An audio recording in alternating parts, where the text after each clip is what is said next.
नमस्कार, स्वागत है आपका सिटी न्यूज में। मैं कोमल आनंद आपको तमाम खबरों से करवाऊंगी रूबरू। खबरों की ओर बढ़ने से पहले आइए एक नजर डालते हैं आज की सुर्खियों पे। हेडलाइन के प्रायोजक हैं आवासीय उज्जवल विद्यापीठ। बच्चों के भविष्य के लिए एक कदम हमारे साथ बढ़ें। सकरा थाना क्षेत्र के मोहम्मदपुर गांव में शौचालय की टंकी में गिरने से पति पत्नी की हुई मौत। मुंबई के समुद्र में हुए खौफनाक नाव हादसे में मुजफ्फरपुर के एक युवक की हुई मौत, एक आईसीयू में भर्ती। और मिठनपुरा थाना क्षेत्र के राजपूत टोला में वृद्ध महिला की संदिग्ध स्थिति में हुई मौत, बेटों ने बेटियों पर लगाया हत्या का आरोप। ये थी आज की सुर्खियां, अब खबरें विस्तार से। सकरा थाना क्षेत्र के मोहम्मदपुर गांव में शौचालय की टंकी में गिरने से पति पत्नी की दम घुटने से मौत हो गई। बिहार के मुजफ्फरपुर जिले में गुरुवार को एक दुखद घटना सामने आई है। शौचालय की टंकी में दम घुटने से एक दंपति की दर्दनाक मौत हो गई। घटना सकरा थाना इलाके की दरधा पंचायत के मोहम्मदपुर गाँव की है। मृतकों की पहचान 32 वर्षीय अनिल सहनी और उसकी 26 साल की पत्नी प्रमिला देवी के रूप में हुई है। बताया जा रहा है कि सेप्टिक टैंक की सेंटरिंग के निर्माण के दौरान पैर फिसलने से अनिल अंदर गिर गया। उसे बचाने के लिए उसकी पत्नी प्रमिला भी टंकी में कूद गई। दोनों की उसमें दम घुटने से मौत हो गई। अनिल सहनी राजमिस्त्री का काम करता था। नवनिर्मित भवन का निर्माण करवाया जा रहा था। इस बीच सेंटरिंग खोलने को लेकर अनिल अंदर घुसा। इसके बाद वह बाहर नहीं निकला तो पति को बचाने उसकी पत्नी भी नवनिर्मित शौचालय की टंकी के अंदर प्रवेश कर गई, लेकिन वो भी बाहर नहीं निकल पाई। इसके बाद स्थानीय लोगों ने इसकी जानकारी पुलिस को दी। पुलिस ने जेसीबी को मंगवाया और इसके बाद पति और पत्नी को मृत अवस्था में बाहर निकाल लिया। जांच पड़ताल के बाद पुलिस ने सबको पोस्टमार्टम के लिए एसकेएमसीएच भेज दिया है। वहीं घटना से परिवार में मातम पसरा हुआ है। मृतक की पहचान 32 वर्षीय अनिल सहनी और 26 वर्षीय पत्नी प्रमिला देवी के रूप में की गई है। सकरा थाना के दरोगा ने बताया कि शौचालय की टंकी का सेंटरिंग खोलने के दौरान पति पत्नी की टंकी में दम घुटने से मौत हो गई है। दोनों की सबको पोस्टमार्टम कराया जा रहा है। अंदर में ठीक है गया है सेंटरिंग निकालने ना, तो वो में उसको चक्कर लग गया है, तो उसको बाद वो गया है, उसको अंदर में गया है निकालने भौजाई, तो भौजाइयो भी अंदर में रह गया है। हम लोग निकालने गए ना तो नहीं हुआ। बहुत 10 फीट अंदर टंकी है। नया बन रहा था अभी नया बनता है। फिर दोनों का दम घुट गया। हाँ, दोनों को में दम टूट गया। कैसे निकाले फिर? प्रशासन आया तो हम लोग निकाले जेपीसी से तोड़ के। अभी लोग दौड़े बचाने के लिए। हम भी थे बचाने में। भैया क्या करते हैं? भैया सिंडी के काम करता है। अपने घर बना रहा था। अपने घर ही बना रहा था। मुंबई के समुद्र में हुए खौफनाक नाव हादसे में मुजफ्फरपुर के युवक की मौत हो गई। वहीं दूसरा युवक आईसीयू में भर्ती है। मुंबई में हुए दर्दनाक नाव हादसे में मुजफ्फरपुर के युवक मोहम्मद रेहान की मृत्यु हो गई है। इसकी सूचना नगर थाना के द्वारा चंदवाड़ा स्थित घर पर जब परिजनों को दी गई तो घर में चीख पुकार मच गया। मोहम्मद रेहान शहर के ही एक प्रतिष्ठित कपड़ा दुकान में काम करता था। कपड़ा की खेप लाने के लिए दुकानदार का बेटा और रेहान मुंबई गया था। वो मुंबई के गेटवे ऑफ इंडिया से एलिफेंटा केव फेरी से घूमने गया था। इसी दौरान नेवी के नाव से फेरी में टक्कर हो गई। इस नाव हादसे में कुल 13 लोगों की मौत हो गई। वहीं इस घटना में दर्जनों लोग घायल हो गए। मृतक मोहम्मद रेहान के पिता मोहम्मद शफीक ने बताया कि मूल रूप से वो लोग शहर के ही महाराजी पोखर के रहने वाले हैं। रेहान किराए के मकान में पूरे परिवार के साथ चंदवाड़ा के आजाद रोड में रहता था। कपड़े की दुकान में काम कर परिवार का भरण पोषण करता था। मृतक मोहम्मद रेहान शहर के चर्चित खालसा रेडीमेड गारमेंट में बतौर सेल्स मैनेजर का काम करता था और वो दुकानदार के पुत्र हर्ष के साथ पहले दिल्ली गया और फिर वहां से मुंबई घूमने के लिए गया था। इस बीच घटना घट गई। इस घटना से परिजनों में मातम सा छा गया है और घर में परिजन को ढाढ़स बढ़ाने के लिए लोग आ रहे हैं। मृतक रेहान के पिता ने बताया कि वह 11 को अपने शॉप के ऑनर के साथ माल लाने पहले दिल्ली गया था इसके बाद घूमने के लिए मुंबई चला गया। कल रात इस घटना की जानकारी मुंबई पुलिस ने नगर थाना को दी।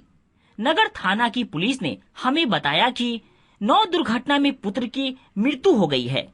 हमारा लड़का सोमवार को मुंबई गया था और इस दौरान घटना घटी है। रेहान की मौत से पूरे मोहल्ले में मातम सा छा गया है। हमको जानकारी हुआ मुजफ्फरपुर के टाउन थाना में, बॉम्बे से खबर आई। टाउन थाना ने जो उनको समझ में आया, इस इलाका के हमारे वार्ड पार्षद 40 के इकबाल हुसैन और उनके साथ एक दो साथी के मोबाइल पर मैसेज आया कि ऐसा ऐसा हादसा है मुजफ्फरपुर का मरारी पोखर का। तो फिर जो है वो हमारे घर पर आके बोले कि आप ऐसे ऐसे आपके लड़का के साथ जो है वो बॉम्बे गए थे घूमने के लिए, था उनका एक्सीडेंट हो गया, जो वो नहीं रहे। कब गए थे वो? यहाँ से 11 तारीख को गए थे। वो कुछ दिन दिल्ली गए थे। दिल्ली से जो है सोमवार के दिन वो बॉम्बे गए। उनके साथ एक और था, जहाँ जिस दुकान में वो काम करते हैं खालसा गारमेंट्स में, उनका लड़का थे। दोनों आदमी साथ में। वो लड़का का क्या हालत है? वो लड़का का हालत है कि वो कुछ पानी पी लिया था, मगर जिसका जिंदगी है उसको कौन मार सकता है। फिर उसको निकालने के बाद थोड़ा सा दवा बीरू हुआ।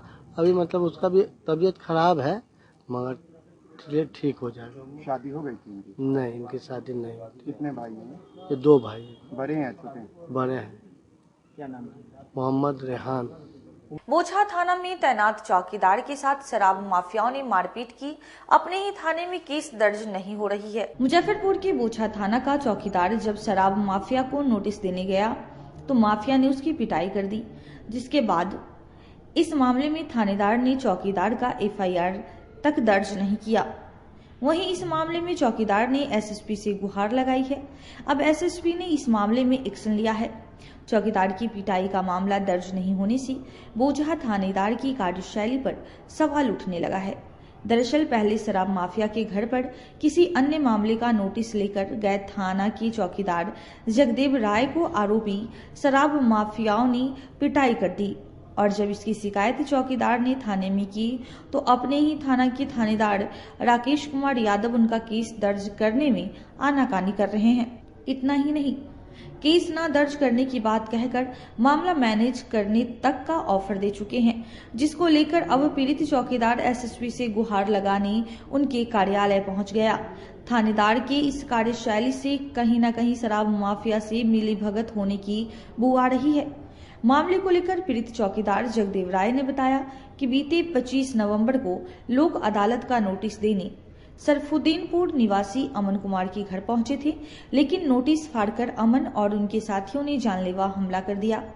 किसी तरह जान बचाया, लेकिन पुनः 27 नवंबर को अमन ने हमला कर दिया और बार बार जान से मारने की धमकी दे रहा है। जब इसकी शिकायत थाना में की तो केस दर्ज नहीं किया जा रहा है। कई दिन बीत गए, लेकिन केस दर्ज करने में आनाकानी किया जा रहा है। है जो मेरे पिताजी गए थे, बोछा थाना के चौकीदार हैं, एक शराब माफिया का नोटिस आया था कोर्ट से जी, वो तामील कराने के लिए गए थे। तो वो तामील नहीं किया और आसपास के लोग बोला तो फिर कर लिया। उसको कल हो करके रास्ता में ड्यूटी पर जा रहे थे, नोटिस फिर तामील कराने, तो रास्ता में घेर के CCTV भी कैद है, घेर के वर्दी में थे, वर्दी भी फाड़ दिया, मारपीट बहुत किया। उसके बाद हम गश्ती में थे, थाना ही की गाड़ी चलाते थे, तो फोन किया तो हम आए, जब तक सब भाग गया। फिर बड़ाओ के फोन किए, बोले जे ठीक है जी इलाज के लिए भेजिए और आवेदन दीजिए। आवेदन दे दिए, 24-25 दिन हो गया, आज तक ले कोई माने कि कार्रवाई नहीं हो रहा है, नहीं केस भी नहीं हुआ है। बड़ाओ के बोलते हैं आज करेंगे, कल करेंगे।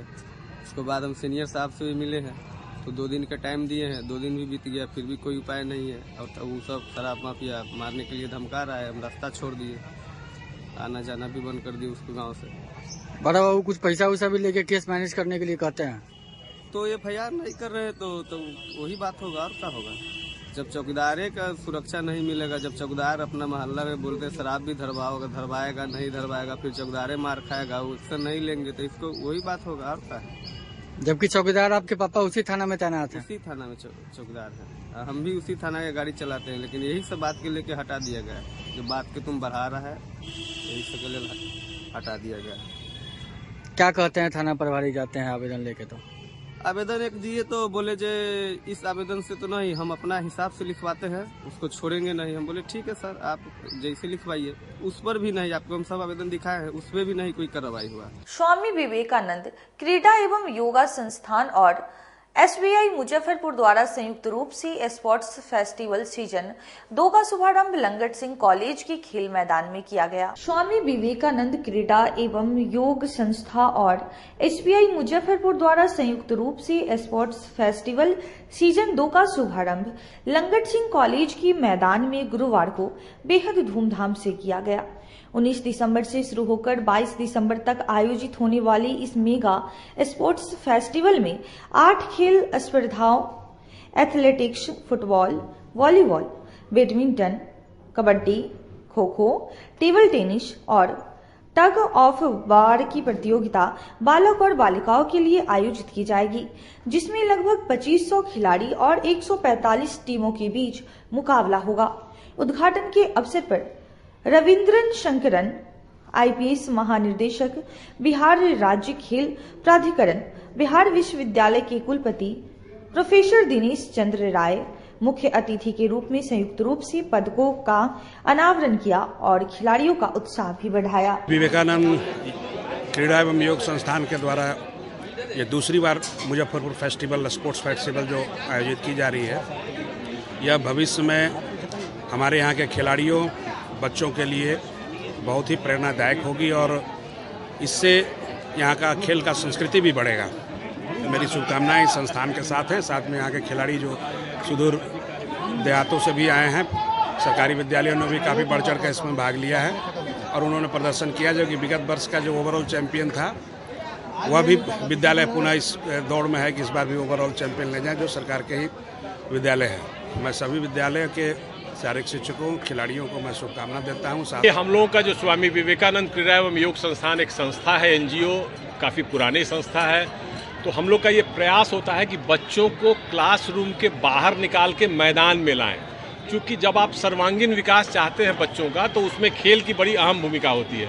और अवसाद से जुड़े हुए बच्चे हैं, कम्पिटिटिव, इतना ज़्यादा कंपटीशन है, एग्जामिनेशन का प्रेशर है, तो ये वो रिलीज़ होता है मैदान में। तो वही हम लोग का प्रयास है। इस दूसरे सीज़न में हम लोगों ने कोशिश की और बड़ी अच्छी सहभागिता इसमें हुई है। इसमें लगभग 3200 खिलाड़ी, 90 स्कूल के लोगों ने भाग लिया है। 8 डिसिप्लिन में athletics, football, badminton, table tennis, tug of war, kho kho, kabaddi की प्रतियोगिताएं हो रही हैं। अगले 4 दिनों तक चलेंगी। करीब 80 इवेंट्स हैं, 234 मेडल्स हैं, तो ये एक बड़ा आयोजन है। सकरा थाना क्षेत्र में लूट का विरोध करने पर युवक को अपराधियों ने मारी गोली। सकरा थाना क्षेत्र के मछही मेहसी सड़क पर रहीमपुर रक्षा चौर में बुधवार की रात बाइक सवार अज्ञात अपराधियों ने लूट का विरोध करने पर रहीमपुर रक्षा गांव निवासी मोहम्मद फराग अंजुम को गोली मार दी, जिससे वो गंभीर रूप से घायल हो गया। गोली युवक के बाह में लगी है। घटना को अंजाम देकर सभी अपराधी बाइक से फरार हो गए। घटना की सूचना पर स्थानीय लोगों की भीड़ जुट गई। लोगों ने मामले की सूचना पुलिस को दी। सूचना के बाद पुलिस घटना स्थल पर जाकर मामले की सूचना एम्बुलेंस को दिया। मौके पर पहुंची एम्बुलेंस से ले जाकर घायल को सकरा रेफरल अस्पताल में भर्ती कराया गया, जहां से चिकित्सक ने प्राथमिक उपचार के बाद उसे SKMCH रेफर कर दिया।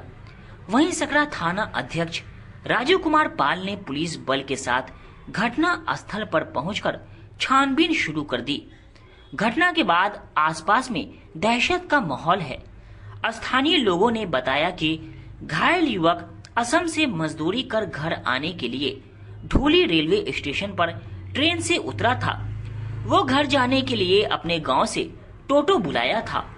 टोटो पर चालक सहित 4 लोग सवार होकर रक्षा गांव अपने घर जा रहे थे। इसी दौरान एक बाइक पर सवार होकर 4 अपराधी पीछे से ओवरटेक कर रक्षा चौर में सुनसान जगह पर टोटो को घेर लिया और युवक से लूटपाट करने लगा।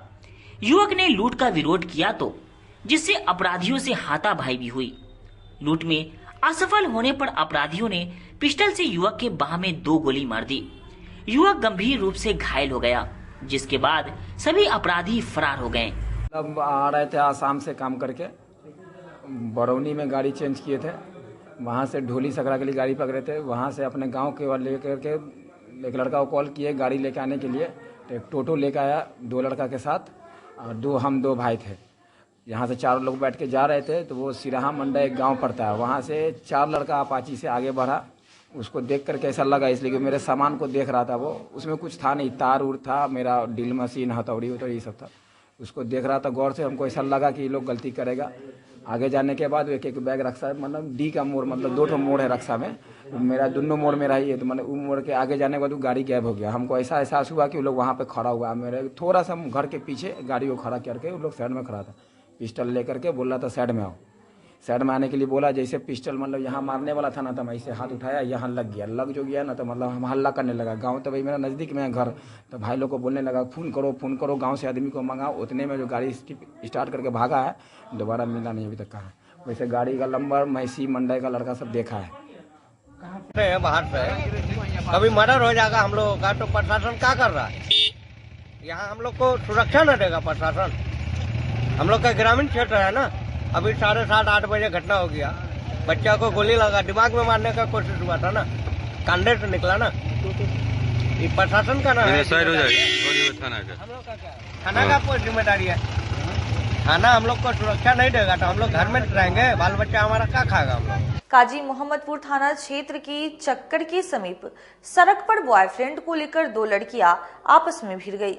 मुजफ्फरपुर में 2 लड़कियों के बीच सड़क पर जबरदस्त लड़ाई का वीडियो तेजी से वायरल हो रहा है। ये घटना काजी मोहम्मदपुर थाना क्षेत्र के एक रेस्टोरेंट के पास हुई। बताया जा रहा है कि बॉयफ्रेंड को लेकर दोनों के बीच बहस हुई, जिसके बाद हाथापाई शुरू हो गई। वीडियो में दोनों लड़कियां एक दूसरे पर चप्पलें बरसाती दिख रही हैं। ये वीडियो अब सोशल मीडिया पर तेजी से वायरल हो रहा है। वायरल वीडियो की पुष्टि सिटी न्यूज नहीं करता है। वायरल वीडियो काजी मोहम्मदपुर थाना क्षेत्र के सर्किट हाउस रोड के एक रेस्टोरेंट के पास 2 लड़कियों की लड़ाई का वीडियो सामने आया है। वीडियो में साफ दिख रहा है कि दोनों लड़कियां एक दूसरे पर चप्पलें फेंक रही हैं और हाथापाई कर रही हैं। बताया जा रहा है कि दोनों लड़कियां एक कैफे से निकली थीं। उनके बीच किसी लड़के को लेकर बहस शुरू हो गई। ये बहस इतनी बढ़ गई कि दोनों लड़कियों ने बीच सड़क पर ही एक दूसरे से लड़ाई करने लगी। भाजपा युवा मोर्चा के सदस्यों ने तिलक मैदान स्थित कांग्रेस जिला कार्यालय के समीप राहुल गांधी का पुतला जलाया। जनतंत्र के मंदिर में अमर्यादित लोकतांत्रिक व्यवहारिक हिंसा करने वाले कांग्रेसी सांसद राहुल गांधी का पुतला दहन कर युवा मोर्चा अध्यक्ष भारत रत्न यादव के नेतृत्व में युवा मोर्चा मुजफ्फरपुर ने कांग्रेस जिला मुख्यालय के सामने रोष व्यक्त किया। इस मौके पर जिलाध्यक्ष भारत रत्न यादव ने कहा कि बाबा साहेब के देश में लोकतंत्र के मंदिर में संविधान को तार तार करने वाली घटना कांग्रेस की सांसद राहुल गांधी द्वारा घटित की गई, जिसमें भाजपा सांसद मुकेश राजपूत और सारंगी जी पर जानलेवा हमला कर घायल कर दिया गया, जो कांग्रेस की असंवैधानिक कार्रवाई है। भाजपा युवा मोर्चा मुजफ्फरपुर के द्वारा राहुल गांधी जी का पुतला दहन का कार्यक्रम किया गया है।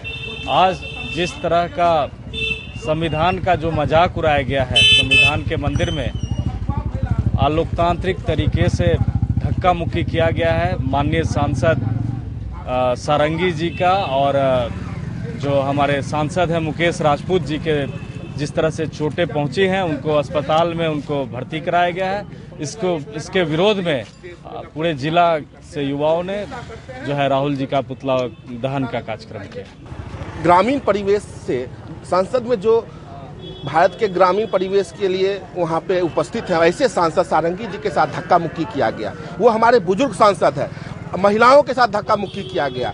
आप समझ सकते हैं। और ऊपर से राहुल गांधी कह रहे हैं ऐसा होता रहता है। बताइए, एक पार्टी का, इतनी पुरानी पार्टी का लोग हिंसा पे उतारी हो गया है।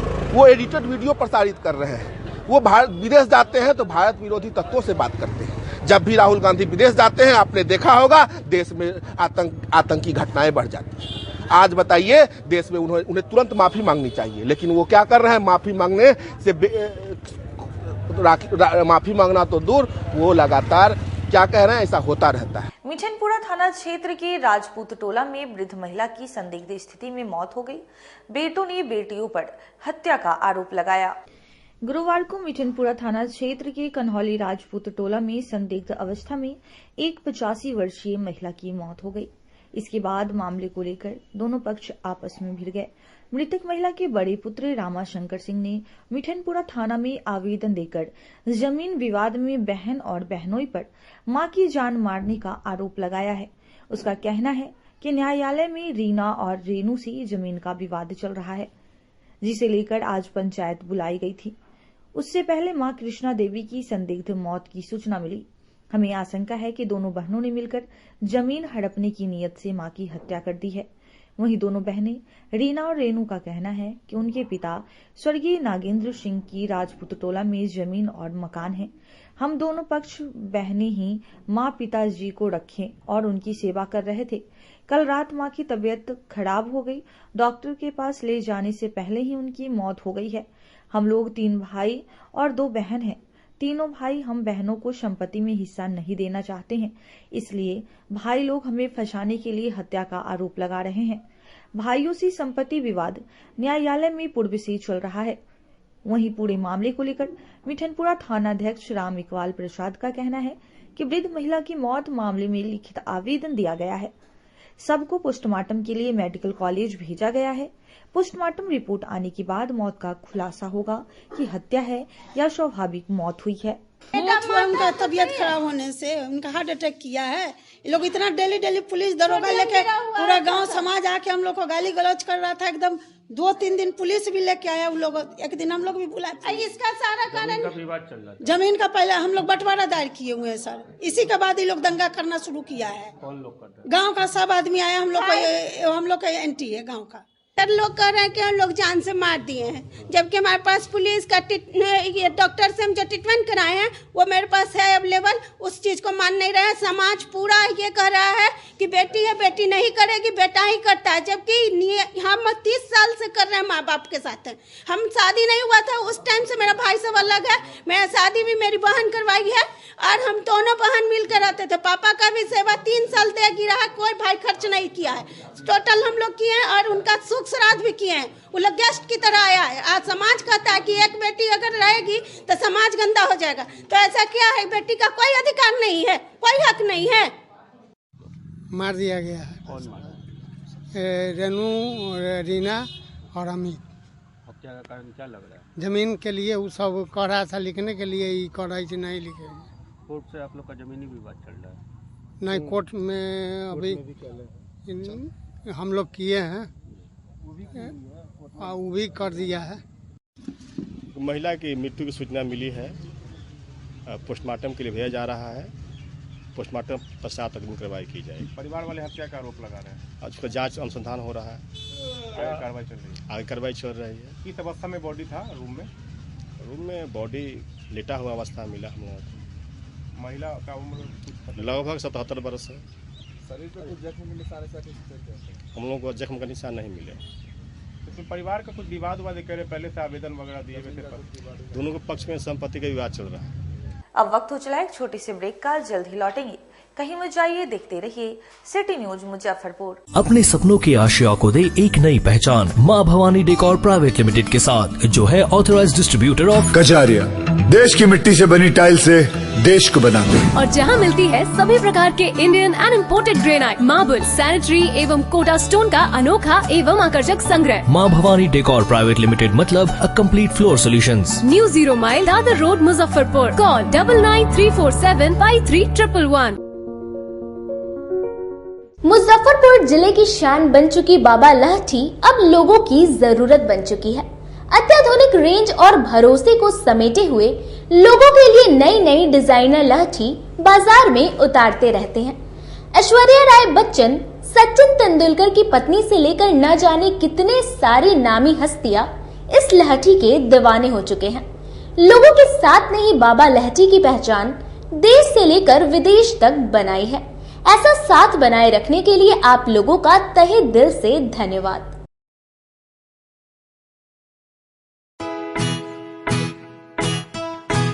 लगातार 10 वर्षों से विभिन्न परीक्षा परीक्षाओं में सर्वश्रेष्ठ परिणाम। हम हैं आवासीय उज्ज्वल विद्यापीठ मुजफ्फरपुर। इस स्कूल में सर्वश्रेष्ठ कोचिंग पैटर्न से बच्चों को पढ़ाया जाता है। प्ले से 10वीं तक की पढ़ाई स्वच्छ वातावरण में कराई जाती है। यहाँ आधुनिक छात्रावास की व्यवस्था है। उज्ज्वल विद्यापीठ का मुख्य उद्देश्य रामकृष्ण मिशन, नवोदय नेतरहाट, सैनिक स्कूल, सिमुलतल्ला गुरुकुल, सिंधिया कन्या विद्यालय जैसे अनेक भारतवर्ष के प्रतिष्ठित विद्यालयों में कुशल प्रशिक्षित अनुभवी एवं शहर के सर्वश्रेष्ठ शिक्षकों द्वारा तैयारी कराई जाती है। 1.5 एकड़ में फैला इस स्कूल का वातावरण काफी शांत है। Free computer classes, science lab और स्मार्ट क्लासेस है।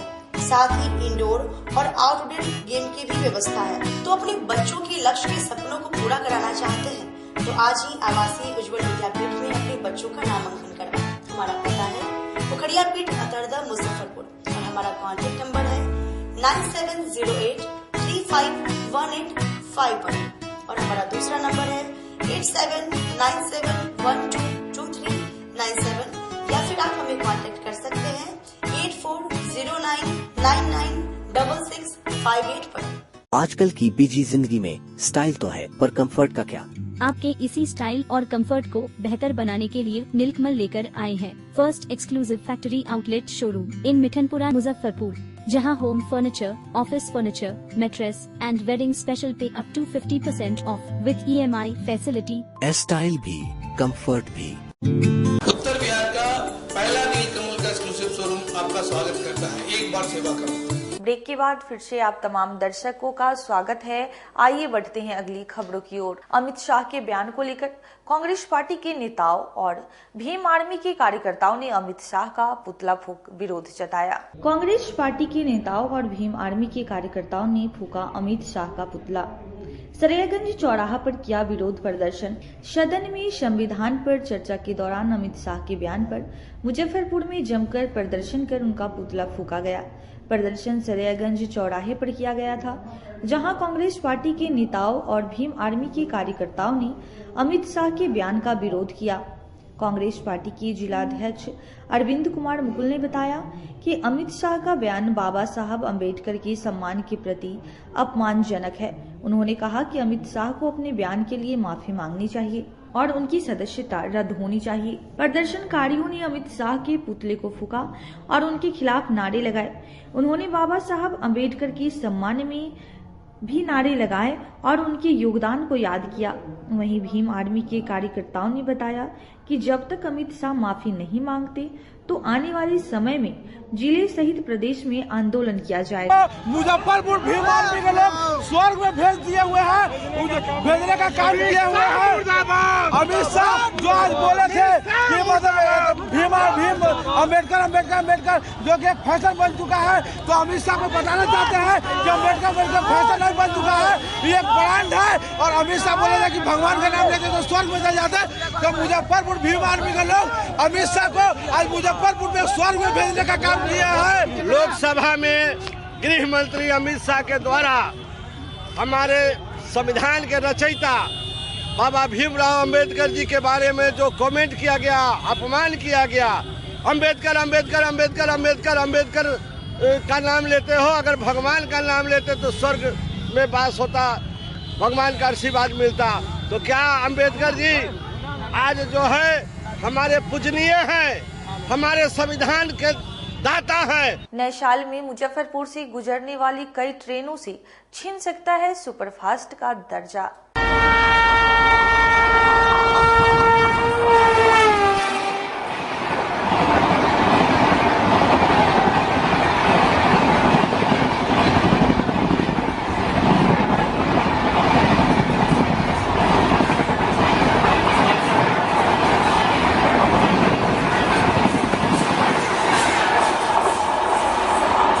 मध्य रेलवे की आधा दर्जन से अधिक ट्रेनों से सुपरफास्ट का दर्जा छीना जा सकता है। ऐसा इन ट्रेनों की कम हुई गति और बढ़े स्टॉपेज के कारण किया जा रहा है। यही दो कारण हैं जिनके कारण इन ट्रेनों की सुपरफास्ट ट्रेन की दर्जा पर खतरा मंडरा रहा है।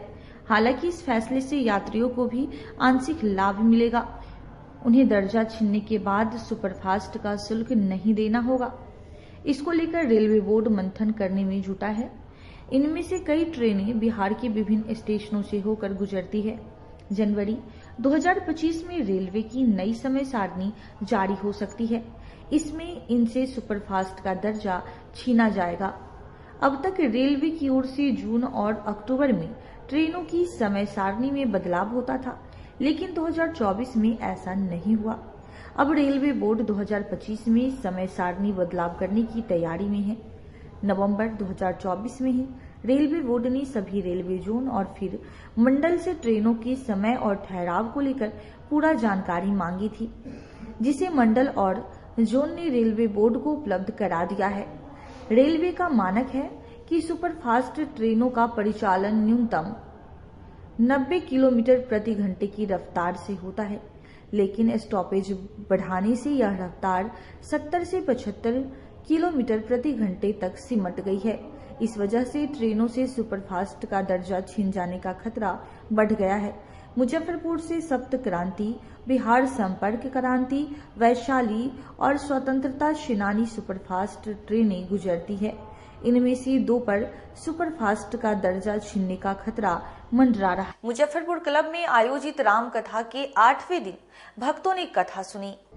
मुजफ्फरपुर क्लब में आयोजित राम कथा के 8वें दिन छठी भक्ति के रूप में भगवान श्री रामचंद्र जी ने मां सबरी को इंद्रियों की निग्रह से संदर्भ में बताया, जिसमें पंच ज्ञानेंद्रियां तथा कर्म इंद्रियां और मन इन सभी की आसक्ति का बलपूर्वक त्याग करना, दमन करके शीलवान सदाचारी सैमी की तरह सज्जन व्यक्ति की तरह उचित धर्म का अनुसरण पालन करना चाहिए। यह छठी भक्ति है, क्योंकि इंद्रियों की स्वाभाविक गति विषयों, चंचलता, वासना, तृष्णा, अहंता की ओर होती है, और जब साधक व साधारण व्यक्ति इंद्रिय निग्रह नहीं कर पाता, तब उसमें विषयों की ओर आसक्ति बढ़ जाती है, जिससे वह विषयों से आसक्त हो जाता है और जिससे उसमें विभिन्न प्रकार की मानसिक विकृतियां उत्पन्न होती है। इसलिए इंद्रियों का निग्रह, प्रत्याहार, जप साधना, ध्यान साधना आदि से करना अत्यंत आवश्यक है। साथ ही साथ सात्विक आहार लेने से वाणी विचार नियंत्रित हो जाते हैं। तभी व्यक्ति सद्गुणों से परिचित होकर शीलवान कहलाता है।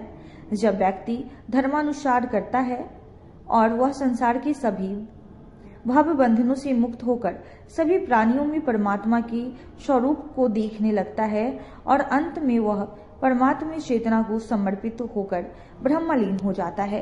पुराना पेंशन स्कीम लागू करने सहित 26 सूत्री मांगों को लेकर बिहार राज्य अराजपत्रित कर्मचारी महासंघ ने मार्च निकालकर जताया विरोध। पुराना पेंशन लागू करने समेत 26 सूत्री मांगों के समर्थन में बिहार राज्य अराजपत्रित कर्मचारी महासंघ के बैनर तले गुरुवार को सैकड़ों लोगों ने समरणालय परिसर में जिला अधिकारी के समक्ष विरोध प्रदर्शन किया। मौके पर बिहार राज्य अराजपत्रित कर्मचारी महासंघ के संयुक्त मंत्री हरि नारायण सिंह ने कहा कि सरकार द्वारा यूपीएस लाया गया है, जो पूरी तरह कर्मचारियों के भविष्य के साथ खिलवाड़ है। महासंघ यूपीएस को अस्वीकार करती है। हमें पुरानी पेंशन चाहिए। 8वां वेतन आयोग का गठन करना होगा। निजीकरण पर रोक लगाना होगा। नियमित नियुक्तियां करना होगा। बकाया डीए रिलीज करना होगा। इन सब मांगों को लेकर हम लोग चरणबद्ध आंदोलन कर रहे हैं, लेकिन सरकार हमारी मांग मानने को तैयार नहीं है।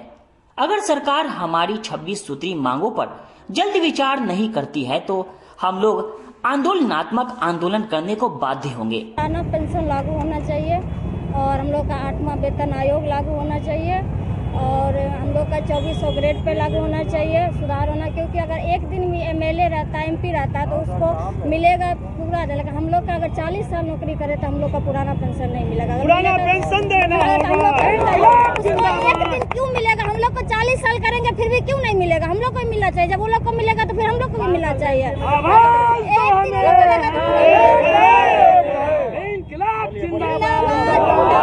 हम लोग का 2400 भी होना चाहिए। पड़ोसी राज्य हम लोग के झारखंड का वहाँ पे नियुक्त होता है 2400 ग्रेड पे हम लोग को 1900 ग्रेड पे। ऐसा क्यों? पड़ोसी राज्य में है फिर हम लोग को क्यों नहीं मिला? हम लोग को भी मिलना चाहिए। जब वो लोग कहे तो हम लोग को मिलना चाहिए। 2400 ग्रेड पे भी हम लोग को भी मिलना चाहिए। पटना में मुख्यमंत्री के समक्ष धरना प्रदर्शन कार्यक्रम है। यदि सरकार हम पुरानी पेंशन लागू नहीं करती है और जो हमारा 26 सूत्री मांग है जो मैंने आपको बताया है मुख्य मांग अगर पूरा नहीं करती है तो बाध्य होकर हम लोग आंदोलनात्मक कार्रवाई करेंगे और सरकार को हम लोग बता देंगे कि हमारी मांग को अनसुना करना, नजरअंदाज करना आपको बहुत महंगा पड़ने वाला है। आज के लिए बस इतना ही। अब मुझे और मेरी पूरी न्यूज टीम को दीजिए इजाजत। कल फिर हाजिर होंगे शहर के कुछ नई खबरों के साथ। नमस्कार।